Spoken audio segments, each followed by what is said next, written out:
Ժողովրդավարությունը Հայաստանում վստահելի ձեռքերում է, ԵԽԽՎ աշնանային նստաշրջանի ելույթում ասել է վարչապետ Նիկոլ Փաշինյանը։ Խոսելով ժողովրդավարության դեմ հիբրիդային հարձակումների մասին, Փաշինյանը շեշտել է, որ 44-օրյա պատերազմը ինչ-որ առումով հիբրիդային պատերազմի մաս էր, որի թիրախում Հայաստանի պետականությունն ու անկախությունն էր։ Ինչպես բոլոր պայմանագրերում եւ համաձայնագրերում, խաղաղության պայմանագրում եւս ամեն ինչ չէ, որ ներառված է։ Ի պատասխան ԵԽԽՎ падգամավորի հարցին, թե խաղաղության պայմանագրում Ղարաբաղի փախստականների հարցն արդյոք արծարծվել է, նրանց գույքի, նաեւ մշակութային ժառանգության առումով ասել է Հայաստանի վարչապետը։ Նախատեսված է, որ այլ հարցեր քննարկելու համար կարող են ստեղծվել համապատասխան մեխանիզմներ, պլատֆորմներ Հայաստանի եւ Ադրբեջանի միջև ինչ վերաբերվում է արցախցիների վերադարձին իրենց հայրենիք, ապա վարչապետը դա իրատեսական չի համարում։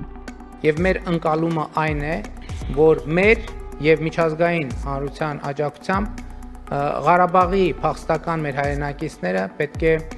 տնավորվեն Հայաստանի Հանրապետությունում, մենք արդեն նրանց ուրեմն բնակ ապահովման, տներով ապահովման ծրագիր ենք սկսել, որը դժվարությամբ սկսում է աշխատել, բայց ես համոզված եմ, որ ավելի արդյունավետ կաշխատի եւ մենք Ղարաբաղի մեր հայրենակիցների ապագան պատկերացնում ենք Հայաստանի Հանրապետությունում, Հայաստանի Հանրապետության քաղաքացիությամբ։ Ինչու՞։ Եվ ես այս թեմային անդրադարձել եմ նաեւ օգոստոսի 18-ին հանրությանը ուղված իմ ուղերձում։ Իսկ ուղերձի իմաստն այն էր, որ մարդիկ հարց են տալիս, ինչքանով է իրատեսական փախստականների վերադարձը Լեռնային Ղարաբաղ։ Ես ուղիղ ասում եմ, որ ես դա իրատեսական չեմ համարում, ավելին եւ կարեւոր եմ համարում մարդկանց ազնիվ այդ մասին ասելը, որովհետեւ մարդիկ պետք է իրենց հեռանկարը եւ պլանները կառուցեն։ Եվ ընդհանրապես փախստականների վերադարձի թեման այս համատեքստում բոլոր փախստականների վերադարձի թեման ես համարում եմ վտանգավոր խաղաղության գործընթացի համար, որովհետև կոնֆլիկտները, այդ թվում Ղարաբաղի կոնֆլիկտը սկսվել է, թվում է հումանիտար պարզ հարցերի արծարծմամբ եւ վերաճել է բոլորիս հայտնի երկարատև կոնֆլիկտի։ Ի պատասխան Եվրոպական պահպանողականների կուսակցության անունից ԵԽԽՎ падգամավորի հարցին, թե ինչ տարբերություններ կան Զանգեզուրի միջանցքի հարցում Հայաստանի եւ Ադրբեջանի միջև, Փաշինյանը պատասխանել է, որ նշված խոսույթը ընդհանրապես գոյություն չունի եւ բացակայ է այդ փաստաթղթերին։ Ես էլի ուզում եմ ընդգծել, դուք օգտագործում եք Զանգեզուրի միջանցք արտահայտությունը։ Որտեղից այդ արտահայտությունը ձեզ։ Որտեղ եք կարդացել այդ արտահայտության մասին։ Նման արտահայտություն չկա, չի եղել եւ համոզված եղեք չի լինի Հայաստան-Ադրբեջան համաձայնեցված որևէ փաստաթղթում։ Եվ ես ասում եմ, ես վերջերս ՄԱԿ-ի գլխավոր ասամբլեայի 80-րդ նստաշրջանի ամբիոնից նույնպես ստիպված եղա անդրադառնալ այս խնդրին, որովհետեւ տեսեք, ես ասում եմ, որ խաղաղությունը խնամք է պահանջում։ Այդ խնամքի շատ կարևոր ատրիբուտ է լեգիտիմ բառապաշարի օգտագործումը։ Լեգիտիմ համաձայնեցված բառապաշարի օգտագործումը։ Ես ՄԱԿ-ի ամբիոնից ելույթ ունեցա եւ արձանագրեցի, ընդ որում նույնը կարող եմ ասել այսօրվա ելույթի մասին եւ արձանագրեցի, որ իմ ելույթի մեջ չկա մի բառ, մի արտահայտություն, որի ծագումնաբանությունը ես չեմ կարող ցույց տալ Վաշինգտոնում ընդունված փաստաթղթերից։ Հետևաբար նրանք, ովքեր օգտագործում են Զանգեզուրի միջանցք արտահայտությունը, ըստ էության եւ իմիջիալոց ես նաեւ դիմեցի կոչով ադրբեջանցի գործընկերոջս, որպեսզի պարզաբանի ինչ նկատի ունի Զանգեզուրի միջանցք ասելով։ Որտեղ է Զանգեզուրի միջանցքը։ Քարտեզի վրա պետքա ցույց տալ այդ Զանգեզուրի միջանցքը։ Որտեւ եթե պարզվի, որ Զանգեզուրի միջանցք ասելով նկատի ունեն Հայաստանի որևէ տարածք, որևէ մեկը իրավունք չունի Հայաստանի Հանրապետության ինքնիշխան տարածքի վրա անուն դնել, որը ընդունված չէ Հայաստանի Հանրապետության կողմից։ Դա արդեն իսկ ձեռբերված ինքնիշխանության փոխադարձ ճանաչման կոպտագույն խախտում է եւ կներեք, ես չգիտեմ, ինձ շատ հետաքրքիր է, դուք որտեղից գիտեք այդ արտահայտությունը, որտեղ եք կարդացել, որ Հայաստան-Ադրբեջան, տեսեք, դուք Վաշինգտոնի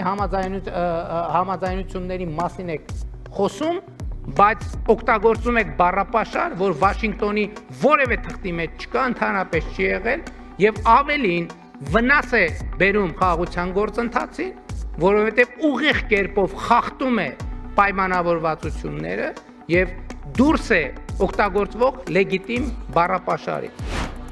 Ազգային ժողովի պատիվ ունեմ խմբակցության ղեկավար Հայկ Մամեջանյանին այսօր չի հաջողվել ԵԽԽՎ-ում հարց ուղղել Նիկոլ Փաշինյանին։ Նա էլ հրապարակել է, թե ինչ էր ցանկանում ասել եւ խոստացել գտնել խողովակներ այս հարցի բարձրաձայնման եւ լուծման համար։ Հարցը հետեւյալն էր։ Ես հարցեր չունեմ Նիկոլ Փաշինյանին թողնելով դա քննչական մարմիններին ապագայում, սակայն օգտվելով այն փաստից, որ այս շաբաթ ԵԽԽՎ-ում Հայաստանն ուշադրության կենտրոնում է, ցանկանում եմ դիմել ձեզ, պարոն նախագահ, գլխավոր քարտուղարին եւ անդամ երկրներից ներկայացուցիչներին։ Խնդրում եմ հանձնարարել Բաքվում ձեր դեսպաններին այցելել ադրբեջանական բանտերում պահվող հայ գերիներին։ Կարմիր խաչի գրասենյակի փակվելուց ի վեր մենք եւ նրանց հարազատները որևէ տեղեկություն չունենք մեր հայրենակիցների որպիսության մասին։ Դա նվազագույնն է, ինչ կարող եք անել նրանց համար։ Խնդրում եմ, արեք դա անհապաղ, ապացուցելու, որ Եվրոպայում դեռ հավատում են մարդասիրությանը։ Սա այն հարցն էր, որը պատրաստվում է տալ Փաշինյանին ԵԽԽՎ-ում, բայց քանի որ իր ելույթի եւ հարցուպատասխանի տևողություն բովանդակություն հարաբերակցությունը չէր տարբերվում ազգային ժողովի հարցուպատասխանից,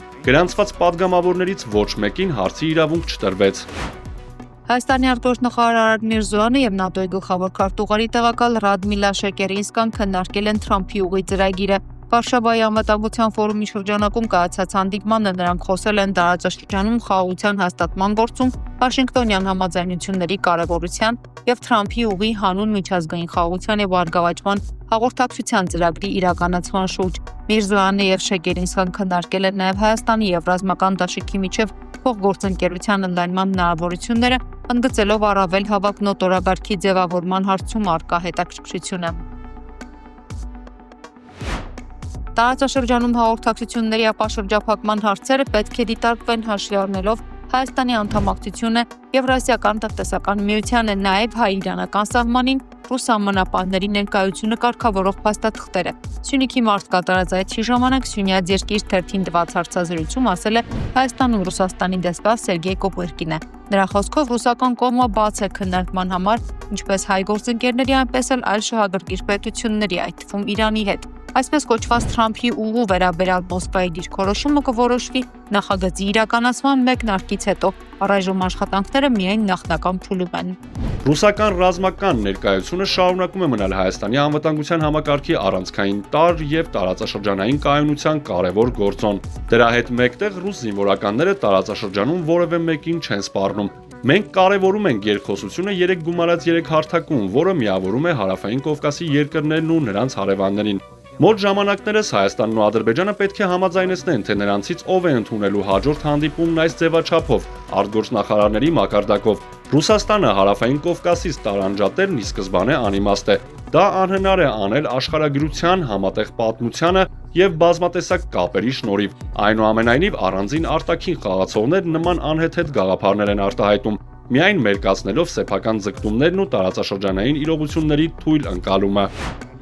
Հարկ է ձեռնպահ մնալ Զանգեզուրի միջանցք տերմինի օգտագործումից ԱՊՀ պետությունների կառավարությունների ղեկավարների հերթական նիստին հեռավար կարգով մասնակցելով հայտարարել է Հայաստանի փոխվարչապետ Մհեր Գրիգորյանը, արձագանքելով Ադրբեջանի վարչապետ Ալի Ասադովի ելույթին, տեղեկությունը հայտնում է Հայաստանի կառավարության մամուլի ծառայությունը։ Հայաստանի Հանրապետությունը հանձնառու է տարածաշրջանային փոխկապակցվածության օրակարգին, հարկ է ձեռնպահ մնալ Զանգեզուրի միջանցք տերմինի օգտագործումից։ Երկրների միջև ստորագրված բարձր մակարդակի փաստաթղթերի համաձայն ապաշրջափակման համատեքստում պետք է օգտագործել Թրամփի ուղի հանուն միջազգային խաղաղության եւ բարգավաճման սահմանումը։ Մանիպուլյացիաների, իրարամերժ հայտարարությունների եւ գործողությունների հիմքում կանգնած են այսօրվա իշխանությունները, հայտարարել է Հայաստան խմբակցության ղեկավար Սեյրան Օհանյանը։ Այսօրվա իշխանությունները բերեն այնպիսի մի վիճակի, որը որ կասկածի տակ է դնում մեր հայրենիքի վերջին 2018 թվականից սկսած եւ ներկան եւ նաեւ ապագան։ Օհանյանի խոսքով չնայած իշխանությունները ներկայացնում են նախագծերը վառ ու դրական գույներով, իրականում այս նախագծերի քննարկումը կապված է անվտանգության եւ կանխարգելման հարցերի հետ։ Նրա խոսքով հայոց ցեղասպանությունը առանձնահատուկ է, որի ընթացքում կատարվել է բոլոր տեսակի հանցագործությունների հաջորդականություն։ Եվ այսօր ձեր իշխանության այդ վտանգի պատճառով վտանգի տակ կանգնված ապագայից ելնելով ենք մենք ներկայացրել այս ամենը, որովհետև իրականում ցեղասպանությունը ձեր իշխանության օրոք շարունակվեց Արցախի նկատմամբ։ Արցախի բռնատեղահանմամբ ցեղասպանություն իրականացվեց Ադրբեջանի կողմից եւ այսօր եւ Թուրքիան եւ թուրք-ադրբեջանական տանդեմը փոխանակ հայտնվեն մեղադրյալի վիճակում, մեղադրյալի հանցագործի վիճակում Հայաստանի նկատմամբ դարձել են մեղադրող կողմ եւ այդ շարունակական պատժամիջոցները, շարունակական ճնշումները, պարտադրանքներն են, որ մեզ կասկածի տակ է դրում մեր հայրենիքի ապագան։ Ընդ որում, ձեր իշխանության ժամանակ ազգային անվտանգության ռազմավարության մեջ 425 կետում գրված է, որ Հայաստանը ամեն ինչ անելու է Արցախի ժողովրդի բռնագաղթեցումը կանխելու համար։ Եվ դուք եք, որ այդ ամենը չեք իրականացրել։ Հետևաբար, մենք երբ որ խոսում ենք այս նախագծի մասին, այս նախագծի այս փոփոխությունների նպատակը մենք պետք է քննարկենք անվտանգության տեսանկյունից, որը որ հավելյալ արժեքներ է ստեղծում, որովհետև իրական հավանականությունը շատ մեծ է եւ կարող են հեշտությամբ կատարվել հանցագործություններ եւ նաեւ արդարացվեն։ Եվ պետք է իսկապես պատժելի դարձնել եւ խիստ պատժելի դարձնել այն օրինական մեր նախաձեռնությունները, որ մենք առաջարկել ենք։ Սեպտեմբերի 29-ի երեկոյան ժամը 8:30-ի սահմաններում անհետ կորած զինծառայողների ծնողներին շուրջ 30 հոգու ընդունել է զինված ուժերի գլխավոր շտաբի պետ Էդվարդ Տասերյանը։ Հանդիպումն անցել է լարված մթնոլորտում, հայտնել է հանդիպմանը ներկա ծնողներից մեկը, նույնիսկ մայրերից մեկի ինքնազգացողությունն է վատացել, շտապ օգնություն են կանչել։ Հիմնական նորությունն այն է եղել, որ իրենց ասել էին։ Մինչ այս պահը ԱԱԾ-ի տվյալներով 195 անհետ կորածի մասին է խոսքը, իսկ գլխավոր շտաբի պետը ծնողներին է ներկայացրել ցուցակ, որը վերջիններս կարդացել են, որտեղ խոսքը 70-ով ավելի 265 անհետ կորածի մասին է։ Ասել են, որ հանդիպումները շարունակական կլինեն, խոստացել են, որ ամեն ինչ կանեն, զբաղվում են այդ հարցով։ Հանդիպումը տևել է մինչև երեկոյան ժամը 23-ը։